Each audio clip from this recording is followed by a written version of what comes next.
Mattered to me whether Gerry Adams was in the IRA or not.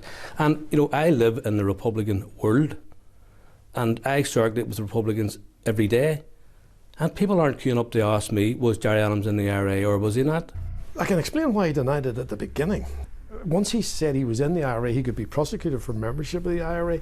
But why does he continue to deny? Well, once he got himself into that position, it's difficult to say, well, I've changed my mind. You know, I was actually in the IRA.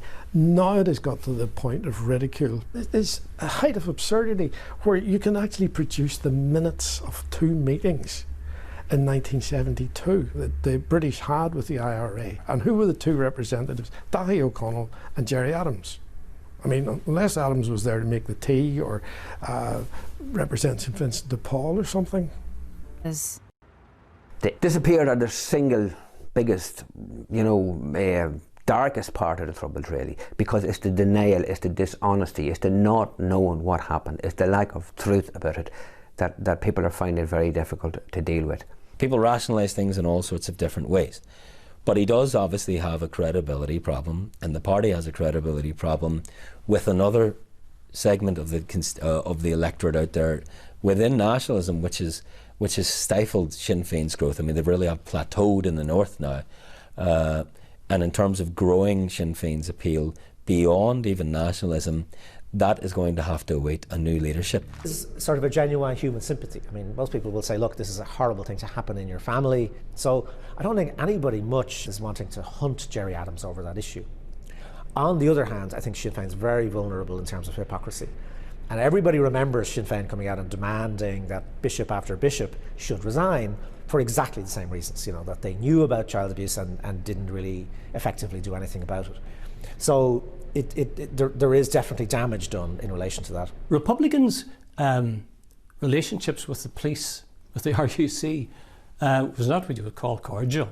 Shortly after Sinn Féin voted to accept the new PSNI, very shortly after that, that's when he went to the police. Under cross-examination by his brother's barrister, Gerry Adams was accused of testifying to save his political skin, an accusation he denied, but his credibility was tested in the witness box. Gerry Adams came under particular pressure over the extent of the contact he'd had with his brother after learning of the abuse. Gerry Adams claims that Liam was largely out of his life. And although I saw him occasionally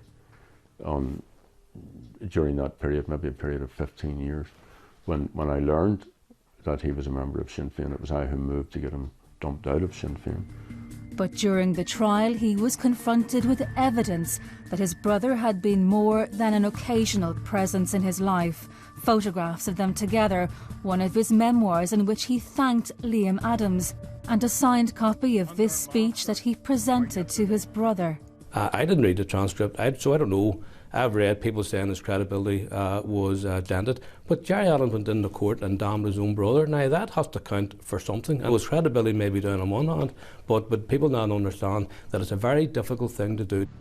There's no doubt that Gerry Adams' box office in West Belfast and his box office in Louth, it's quite different for him in Leinster House. He's struggled really when he's making perfectly valid points about the government's austerity measures. Among not his own supporters, but among those supporters that he would hope to gain over the coming years. Like here in the County Kildare town of Naas, which last elected a Sinn Féin TD in the 1920s. But the vote in this town within the Dublin commuter belt is growing slowly but steadily. Would you vote for Sinn Féin in the next? Of course I would, yeah, no problem. I said no problem. There's so much frustration here with the present government and all the cutbacks that we've had, that the anger is going to come out in the next election, and I think they're going to be the big winners simply by just sitting on their hands. There's always little bits coming out of the woodwork, obviously, the bodies, all the stuff that's in the news at the moment. His brother obviously would have a huge impact, so all these things are going to play a part in that. Would you have more time for the party if they changed the leadership? It might be more credible if they had a face without so much of a troubled past, perhaps. Sinn Féin's future fortunes lie in the Republic, which may be why Gerry Adams has predicted the next president of Sinn Féin will come from the south.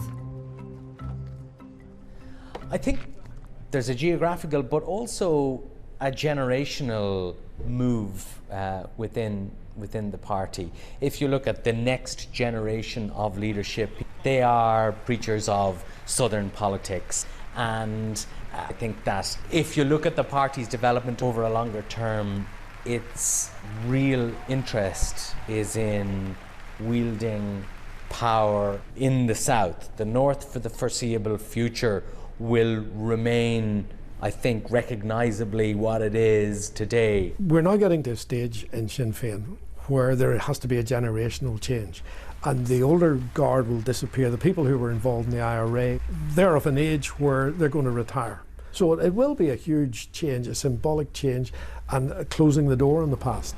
Has been damaged by his own handling of his personal situation.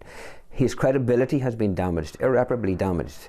And in politics, if you lose your credibility and you're seen to be somebody who's not been truthful at all times, you do lose support.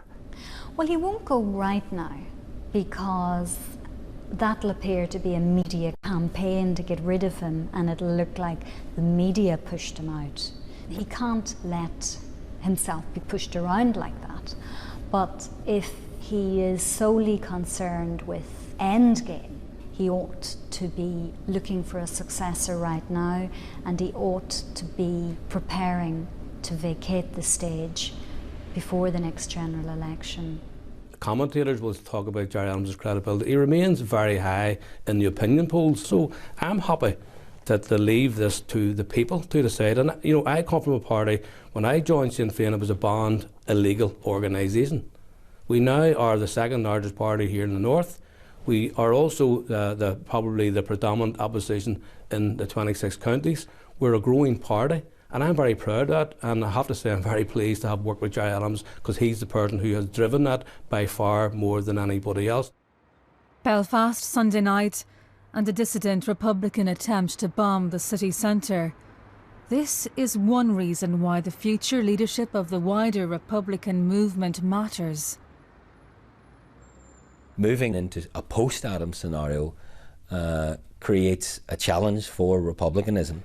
There would be probably unease within Sinn Féin that a southern leadership within the party might fail to retain the same influence and authority across the spectrum of Republican communities in the north.